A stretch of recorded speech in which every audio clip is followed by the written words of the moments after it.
The expected value of a discrete random variable is a measure of the center of its distribution.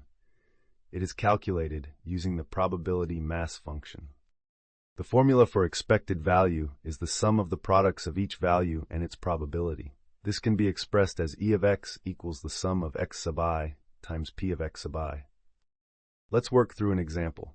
Consider a discrete random variable x that represents the outcome of rolling a fair six-sided die. The possible outcomes are 1, 2, 3, 4, 5, and 6. The probability of each outcome is 1/6 since the die is fair. Thus, P of 1, P of 2, P of 3, P of 4, P of 5, and P of 6 are all equal to 1/6. Now we will calculate the expected value.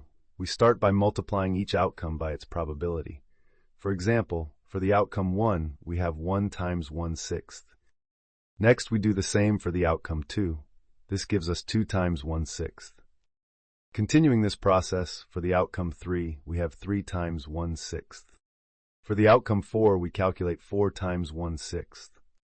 For the outcome 5, we have 5 times 1/6. Finally, for the outcome 6, we calculate 6 times 1/6.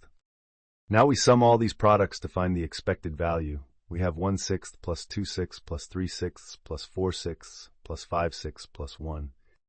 Simplifying this sum gives us the expected value of 3.5.